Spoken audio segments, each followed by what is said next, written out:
I want to thank Toronto for raising me to love movies. Hello, hello!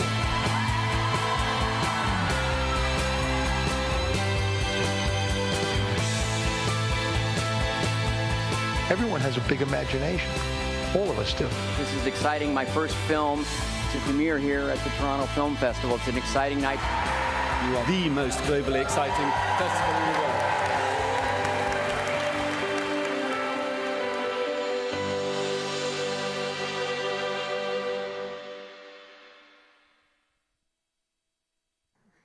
I mean, it's a film that doesn't tell a story. It's a film that observes a story.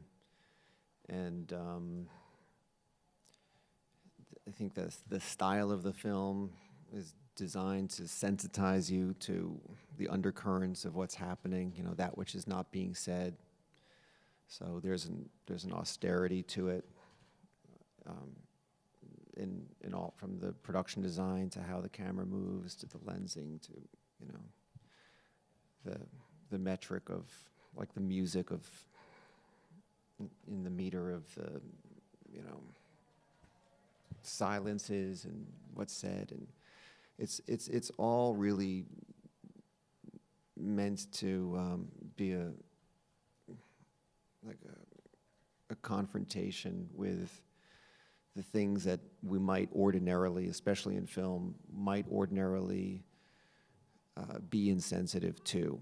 Well, physically, I watched a lot of tape on DuPont. He had commissioned a documentary on himself, and that was a great source of information about him. Not only what he wanted to project publicly, but there was raw footage in between takes where he's talking to the camera crew and to the documentarian, and it's a completely different side of him than the one he's projecting for the actual documentary. So I thought that was insightful, and he wrote many things. So there was a lot of material to sift through and to watch him, you know, to watch his physicality, how he presented himself,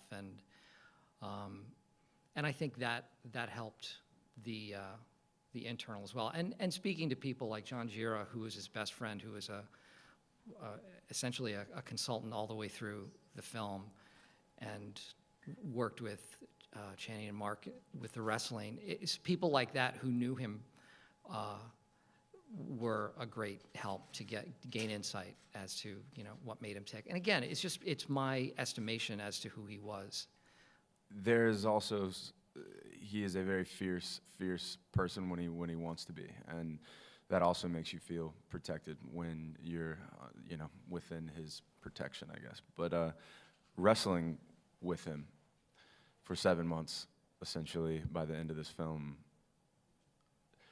you create a relationship kind of like no other relationship can be without having that sort of experience together.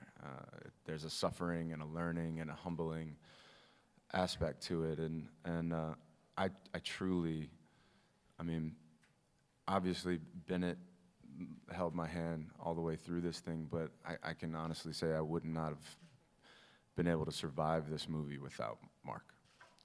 And I feel the same about Channing, and there is nobody more loyal and more committed that I could have thought of to have gone through this journey with. I lost my brother early, and so it was a nice momentary stand-in while I shot this film with him.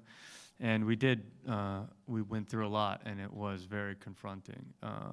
And the training that we went through was particularly tough. And Bennett is a director that insists that you're not hiding behind anything. Well, I was very, very excited and very in awe of all three actors and of Bennett. It was one of the most unique, actually a totally unique experience, which I'm extremely happy to have had. No. Thank you. Post-Gazette. Since I know you were in the Pittsburgh area, is there anything in particular that stands out from your time in Western Pennsylvania? Cold. Very cold. I'm going to say the Warhol Museum.